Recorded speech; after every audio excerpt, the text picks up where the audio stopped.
গোপালগঞ্জের মানুষকে এমন শিক্ষা দিব যে গোটা বাংলাদেশের মানুষ দেখবে যে মিলিটারির সঙ্গে টক্কর লাগতে আসলে কি হয়।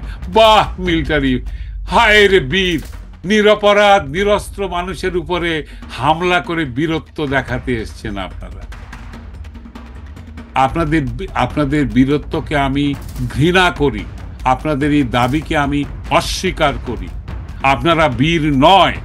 আমি ঘোষণা দিচ্ছি এইখান থেকে, বাংলাদেশের military is worthless for this country. They did nothing for my country. They never fought a war for any right reason. আপনারা কোনোদিন ন্যায়ের পক্ষে কোনো যুদ্ধ করেন নাই। আপনারা শান্তি বাহিনীতে ভাড়া খাটতে গিয়েছেন, কারণ ইউনাইটেড নেশনস আপনাদেরকে পয়সা বেশি দেয় বলে। আপনারা কোথাও যুদ্ধের উপযুক্ত না, আপনারা চৌকিদার হওয়ার উপযুক্ত। সেই চৌকিদারই তো আপনারা বেইমানি করলেন দেশের সঙ্গে, দেশের মানুষের সঙ্গে। সেই মানি ইউ। আর এনসিপির সেই খোকাদেরকে বলছি, তোমরা তো মেয়েদেরকে ফেলে পালিয়ে এলে, এবার তাদের সামনে কোন মুখ নিয়ে দাঁড়াও সেটা একবার দেখবো। জনগণের সামনে আসার দরকার নাই তোমাদের।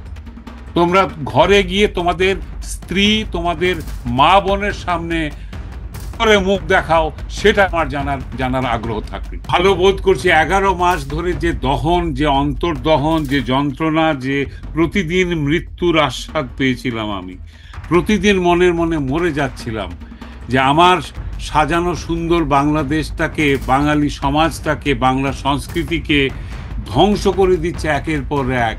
আমাদের জীবনের সবচেয়ে বড় অর্জন মুক্তিযুদ্ধকে মুছে দেওয়ার চেষ্টা করছে, প্রথমে গোপনে আড়াল থেকে, তারপরে প্রকাশ্যে, এখন সর্বসমক্ষে এসে এরা বুক ফুলিয়ে বলছে তুমি কে আমি কে, জঙ্গি জঙ্গি। জঙ্গিরা আজকে বাংলাদেশ ঘিরে ফেলেছে। হ্যাঁ, আর আজকে এই এত দুর্যোগের মধ্যে বাংলাদেশের মিলিটারি যে বিশ্বাসঘাতকতার নিদর্শন স্থাপন করছে, জাতির সঙ্গে বিশ্বাসঘাতকতা, তারা, the military has been failed, totally failed. এরা ফেল করেছে। এদের আর কোনো রকম ক্রেডিবিলিটি নাই বাংলাদেশকে রক্ষা করার জন্য। আমাদের সেনাবাহিনী, মহান সেনাবাহিনী, আমরা গর্বিত। Bullshit, sorry for my French, আমরা আর এই কথা বলতে পারবো না। আমরা আর গৌরব অনুভব করব না আমাদের সেনাবাহিনী নিয়ে। আমি কেন দুঃখ বোধ করবো? সেই জন্য যে আমি বাংলাদেশের মুক্তিযোদ্ধা হিসাবে প্রথম সেনাবাহিনী, আমার মধ্য দিয়ে বাংলাদেশের সেনাবাহিনীর জন্ম হয়েছিল। আজকে সেই সেনাবাহিনী পাকিস্তানি মিলিটারিদের মতো আচরণ করছে। তারা চারদিক থেকে গোপালগঞ্জের নদীপথ সহ ঘিরে ফেলেছে। কোস্টগার্ড এসে চারদিকে জনগণের বাড়ির দিকে এলএমজি মেশিন গান তাক করে তারা টহল দিচ্ছে, কাউকে নদী পার হতে দিচ্ছে না। গোপালগঞ্জের মানুষকে ইঁদুরের মতো খাঁচায় বন্দি করে তারা অত্যাচার করে মেরে ফেলছে। তারা পিটাচ্ছে, তারা ধরে নিয়ে যাচ্ছে, তারা গ্রেফতার করছে, তারপরে গুম খুন করে ফেলছে। সবগুলোর রিপোর্ট বেরিয়ে আসছে এবং আসবে। যদিও ইন্টারনেট বন্ধ থাকার পরেও এগুলো আমরা পেয়েছি। ইন্টারনেট খুলে দেওয়ার পরে আরও অনেক কিছু আমরা দেখতে পাবো, আমি জানি। এইসব অপরাধ চাপা দেওয়ার কোনো উপায় নেই। আমরা যারা প্রবাসে আছি, আমরা পৌঁছে দেব সেই সব বাংলাদেশ মিলিটারি এবং বাংলাদেশ পুলিশ এবং ইউনুস গঙ্গের যত নিষ্ঠুর আচরণ, যত নিষ্পেষণের ফন্দি এবং ষড়যন্ত্র, এ সব কিছু আমরা আন্তর্জাতিক মহলে পৌঁছে দেব। কাজেই আজকে এই গোপালগঞ্জের মানুষ যে সাহস নিয়ে, যে বীরত্ব নিয়ে লোপা উঠে দাঁড়িয়েছে, আমি ভালো বোধ করছি। আমি গত 1 বছরের মধ্যে আজকে প্রথম আমি ভালো বোধ করছি।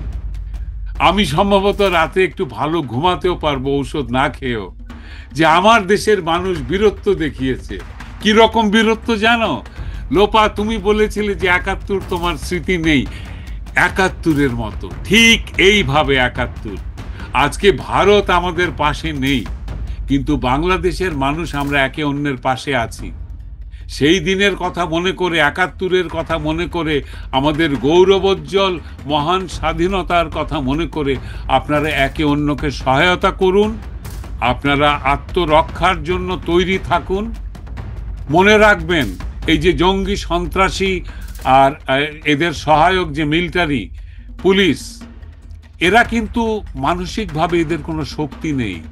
এদের শক্তি, দে আর ট্রিগার হ্যাপি। তাদের কাছে বন্দুকের ট্রিগার থাকলে তারা সাহসী। বন্দুকটা রেখে এগুতে বলেন, ১,০০,০০০ লোক তেড়ে আসবে, দৌড়ে পালিয়ে যাবে সব।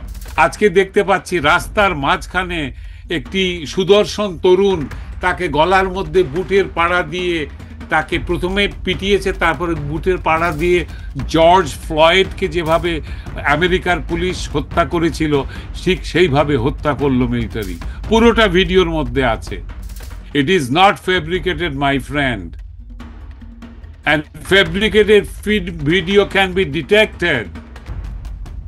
So I'm telling my beloved army, don't bullshit. Don't give us any bullshit. We don't take your bullshit anymore. আপনার ডক্টর জনাব ওয়াকার, আপনার মিথ্যা আশ্বাস, মিথ্যা কথা, মিথ্যা প্রলোভনে আমরা আর ভুলব না। আপনার রং আপনি দেখিয়ে দিয়েছেন। আপনি একটি গোলামস্য গোলাম। কার গোলাম? ইউনুসের। হ্যাঁ, ইউনুসেরও গোলাম, এবং ইউনুস যার গোলাম, আপনি তারও গোলাম। কার কাছে যাবে বাংলাদেশের মানুষ? জাতিসংঘ তো তদন্ত কমিশন যাকে পাঠিয়েছিল, স্পষ্ট হয়ে গেছে, he is like talking like a, tweeting like a little bird. হ্যাঁ, কেনারির মতো পিউ পিউ পিউ পিউ করে কথা বলে, যে যা আমেরিকা বলাতে চেয়েছে, ডিপ স্টেট যা বলাতে চেয়েছে, সেই কথাই সে বলেছে, এবং জাতিসংঘ সেটাকে সাপোর্ট করেছে। কাজেই জাতিসংঘে যে এখন মানবাধিকার সংস্থার অফিস খুলতেছে সেখানে, সেটাও একটা চক্রান্ত। কিসের চক্রান্ত? কারণ তারা সাক্ষী দেবে যে বাংলাদেশে মানবাধিকার লঙ্ঘিত হচ্ছে। কে লঙ্ঘিত করছে সেটা বড় কথা না, লঙ্ঘিত হচ্ছে এই রিপোর্ট দিলেই ইলেকশনের পরিবেশ হয়নি বলে ডক্টর ইউনূস বলবেন। ওই দেখো, ওই দেখো, আমাদের সাক্ষী গোপাল কিন্তু বলছে যে বাংলাদেশে মানবাধিকার লঙ্ঘিত হচ্ছে, এখানে মানে নিরপেক্ষ নির্বাচন দেওয়ার পরিবেশ নেই। এই কথাটা বলাবার জন্য একটা আন্তর্জাতিক ইউনাইটেড নেশনস অ্যাফিলিয়েটেড একটা সাক্ষী গোপাল দরকার তাদের, যে গোপালের ইমিউনিটি আছে। মিছা কথা বললে লোকজন গিয়ে ইট মেরে বা স্যান্ডেল মেরে বা জুতা মেরে তাদেরকে তাড়াতে পারবে না, বা কোনো মামলাও করতে পারবে না। কিন্তু তাদের সাক্ষী আন্তর্জাতিক সাক্ষী হয়ে যাবে। লন্ডনে বসে ওই ব্রিটিশ পার্লামেন্ট তখন হোয়াট এ পিটি বলে ওরা একটা তানামানা বক্তব্য দেবে না। ইয়েতে জাতিসংঘের শান্তি কি বলে মানবাধিকার সংস্থা যখন বলেছে, তখন নিশ্চয়ই ওটা ঠিক। কিন্তু আমরা তো জানি যে কি ঘটছে এখন। আমরা একসময় ছিলাম ক্যাবলা, হ্যাঁ, কিন্তু এখন আমাদের এই মাঠের চাষি থেকে শুরু করে ঢাকা শহরের রিক্সাওয়ালা পর্যন্ত, যারা অল্প শিক্ষিত, যারা বিক্রি না হওয়া শিক্ষিত, সবাই আমরা জানি যে কে কোথায় কোন জায়গায় সাক্ষী গোপাল রাখছে। আজকে মিলিটারিদেরকে অর্ডার দেওয়া হয়েছে গুলি করার জন্য, লেথাল ওয়েপন ইউজ করার জন্য, ঢাকার কন্ট্রোল রুমে বসে। আহা, আমার দেশ কত উন্নত! এগুলো কে করেছে? এই কমিউনিকেশন, স্যাটেলাইট কমিউনিকেশন, এই ওয়্যারলেস কমিউনিকেশন, কি বলে ডিজিটাল কমিউনিকেশন, এগুলো সব করেছেন শেখ হাসিনা বা তার সরকার। সেই হিসাবে তারাও দায়ী। যাকে এখন যেটা হচ্ছে যে আপনি সোনার চামচ দিয়ে আপনি ভাতও খেতে পারেন, আর আপনি বিষ্ঠাও তুলে দিতে পারেন মানুষের মুখে। সোনার চামচের সেটাতে দোষ নাই। আজকে এই কমিউনিকেশন ব্যবহার করে আমার দেশের মিলিটারি তারা একটা মক আপ ফাইট করছে, তারা একটা এক্সাম্পল সেট করছে, তারা একটা ওয়ার, কি বলে ওদেরকে, এটাকে মক আপ ওয়ার, যেটা ট্রেনিং ওয়ার আর কি, যুদ্ধের যে ট্রেনিং, যেটা ওটা বাংলাদেশের মানুষের নাগরিকদেরকে পিটিয়ে মেরে ভর্তা করে দিয়ে গোপালগঞ্জকে মানে হাঁটুরতে ভর করে হাঁটুর কাছে নামিয়ে এনে তারা ট্রেনিং নিচ্ছে যে কি করব আমরা যদি আমাদের বিরুদ্ধে যাও। আর এই যে এনসিপির যে ইয়েগুলো, এই যে টোকাই নেতা, হ্যাঁ, এরা তো তরুণ, তাই না? এরা তো ইয়াং, এদের বয়স কত? 20 থেকে 25 বা 30-এর ভেতরে বয়স এদের। পুরুষ এবং নারীর মধ্যে যে সম্পর্ক থাকে, হ্যাঁ, ইন্টারন্যাশনালি রিকগনাইজ সিভিলাইজ সম্পর্ক হচ্ছে একজন পুরুষ নারীকে সম্মান করবে, একজন নারী পুরুষকে সম্মান করবে। আর যখন প্রোটেকশনের ব্যাপার আসবে, পুরুষ প্রাকৃতিকভাবে শারীরিকভাবে শক্তিশালী বলেই মানসিকভাবেও সে কিন্তু নারীকে প্রোটেকশন দেবে। হ্যাঁ, তো আজকের এই যে তরুণ যাদের প্রেম করার কথা, বিয়ে করেছ কদিন আগে, হ্যাঁ, সার্জিস আলম নাকি বিয়ে করলো, দেখলাম বেশ শেরওয়ানি টেরওয়ানি পরে, ভালো কথা, কংগ্রেচুলেশন।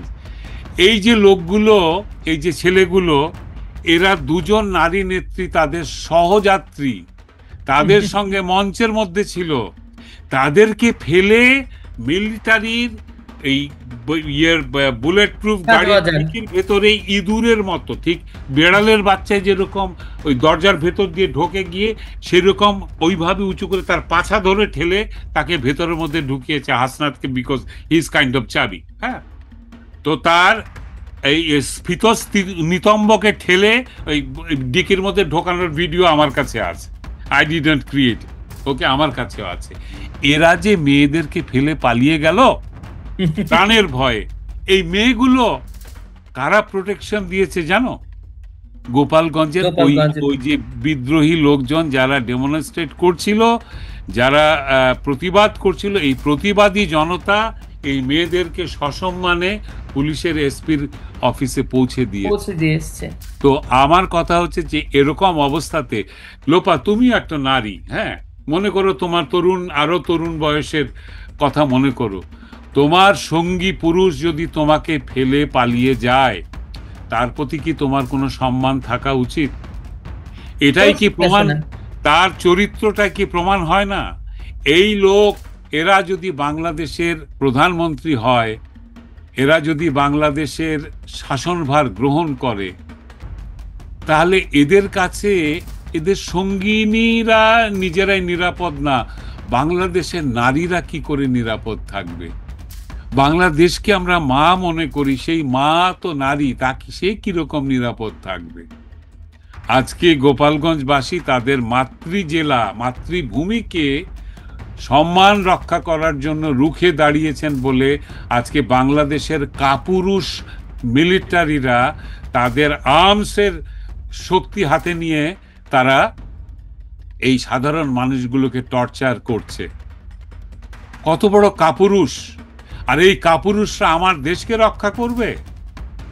আজকে যদি বাংলাদেশ কোনো কারণে কোনো দিক থেকে আক্রান্ত হয়, বাংলাদেশের মিলিটারি বাংলাদেশের পক্ষে লড়াই করবে না, করছে না। বন্দর চলে গেছে, ওই রোহিঙ্গারা এসে দখল করে নিয়েছে বাংলাদেশের ভিতরে বেশ কয়েক কিলোমিটার, কিছুই করেনি ওরা কিছু করেনি। আজকে যদি বাংলাদেশ আক্রান্ত হয় অন্য কোনো দেশ দ্বারা, এমনকি ভারতও যদি কোনো কারণে আক্রান্ত হয়, বাংলাদেশের মিলিটারি কোনো রকম রেসিস্টেন্স করবে না, ওরা প্রাণ নিয়ে ইউনিফর্ম খুলে পালিয়ে যাবে। যাদের ব্রেন চাইল্ড, তারা সেই পাকিস্তানি মিলিটারিও এই মাটিতেই, এই জনগণের কাছে মারণাস্ত্র হাতে নিয়ে, আধুনিক মারণাস্ত্র হাতে নিয়েও টিকে থাকতে পারেনি, তাদেরকে সারেন্ডার করতে হয়েছে। তো বাংলাদেশ মিলিটারিকে আমি বলছি, এদেশের মানুষ আপনাদের খাওয়া বন্ধ করে দিবে, আপনাদের সাপ্লাই বন্ধ করে দিবে, আপনাদেরকে ধিক্কার দেবে, আপনাদের মা বাবা ভাই বোনেরা লজ্জিত হবে আপনাদের পরিচয় দিতে। আমার মনে হয় যে এখনই তাদের লজ্জিত হওয়া উচিত যে আমার ছেলে মিলিটারি, আমার ভাই মিলিটারি, তাদের লজ্জিত হওয়া উচিত। কারণ আপনারা কাপুরুষতার পরিচয় দিয়েছেন, আপনারা বিক্রি হয়ে গেছেন, টাকার কাছে। আপনারা বাংলাদেশের মিলিটারি নয় এখন। আপনাদেরকে নিয়ে আমরা কোনো রকম অহংকার করব না, আর কখনো বলবো না যে বাংলাদেশ মিলিটারি আমাদের অহংকার। আপনারা লজ্জা আমাদের, আপনারা লজ্জিত আপনাদের জন্য, আপনাদের অ্যাকশনে।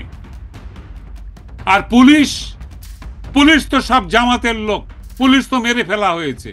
এখন যারা ঢুকেছে সব জামাতের ক্যাডাররা পুলিশের ইউনিফর্ম পরে পুলিশই করছে। আমরা ঘাসে মুখ দিয়ে চলি না, আমাদের কাছে প্রমাণ আছে সবকিছু।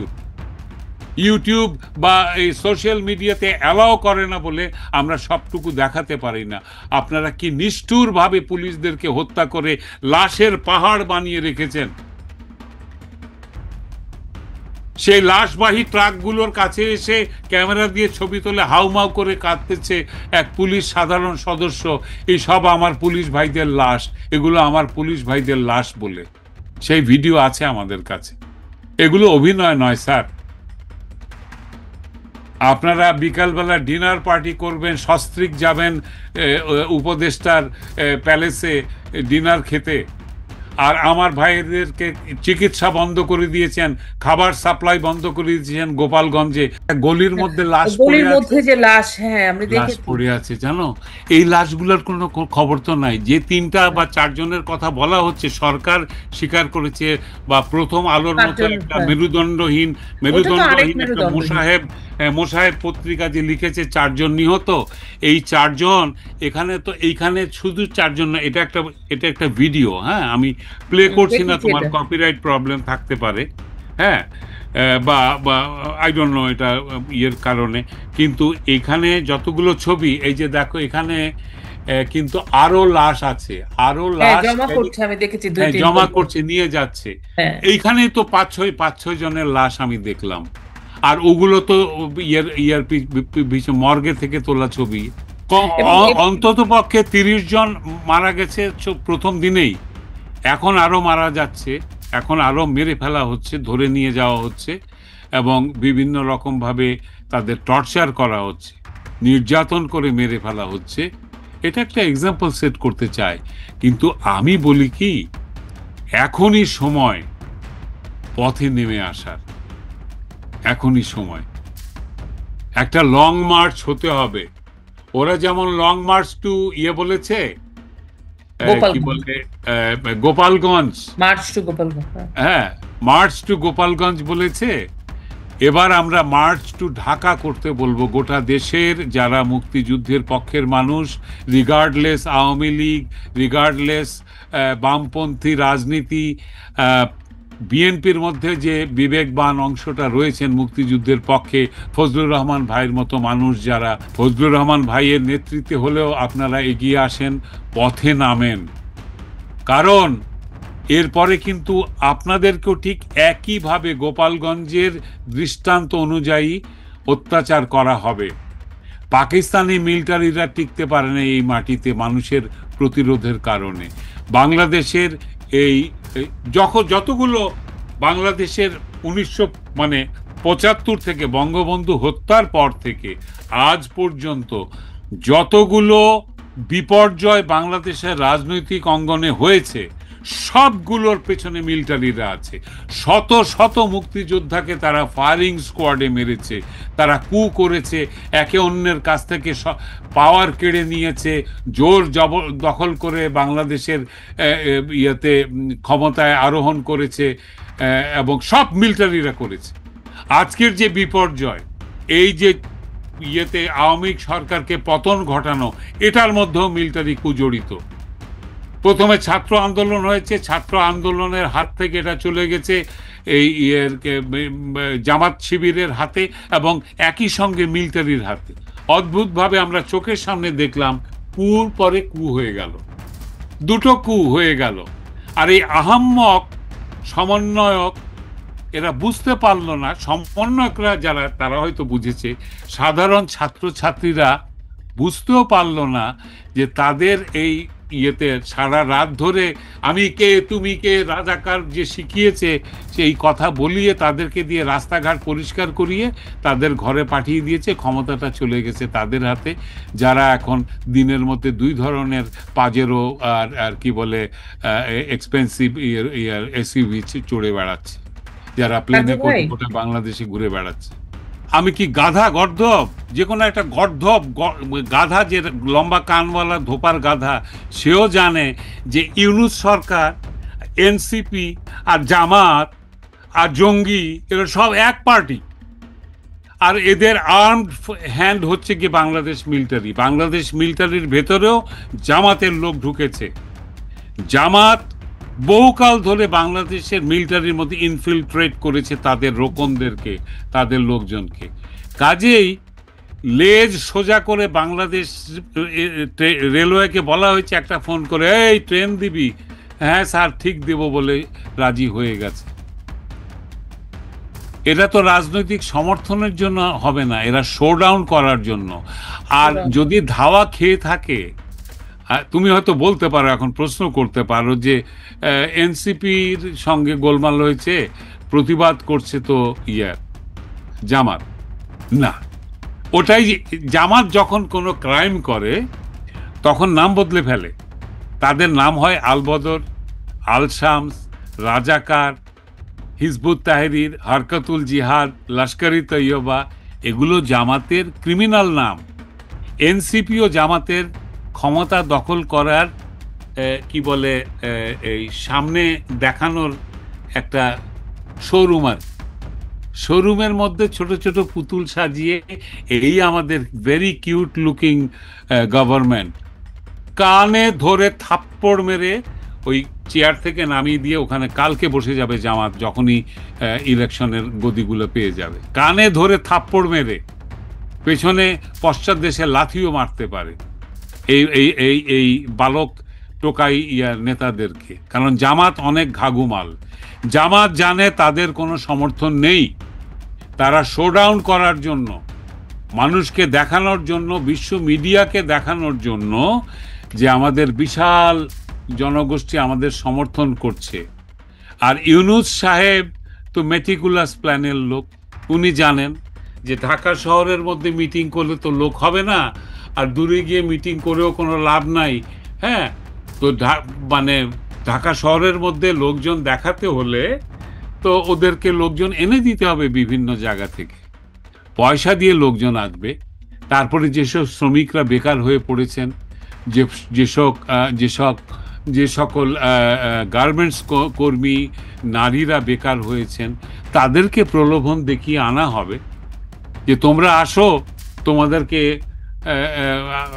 রাহা খরচ তো লাগবে না, কিছু খাওয়া দাওয়া সব দেওয়া হবে, মিটিংয়ে থাকবা, বিকেলে যাওয়ার সময় হাতে নম করে কিছু ধরিয়ে দেওয়া হবে। পেট চলতেছে না, চাকরি বাকরি তো নাই 1 বছর ধরে, এদের পেট চলে কি করে, সংসার চলে কি করে? পয়সা দিয়ে, ওই যে ইউনূস বলেছিল না লন্ডনে এসে, বাংলাদেশের লোক খুব খারাপ, এরা পয়সা দিয়ে ভোট দিয়ে দেয়, গরিব মানুষ, এরা এত গরিব যে এরা পয়সা দিলে ভোট দেয়। তো উনি তো জানে পয়সা দিলে ভোট দেবে, পয়সা দিলে মিটিংয়ে আসবে, কাজেই জামাত সেইভাবে দেখাবে। কিন্তু যারা সত্যি দেশপ্রেমিক, যেভাবে গোপালগঞ্জের মানুষরা দাঁড়িয়েছেন পথে এসে, আমার স্যালিউট তাদের জন্য।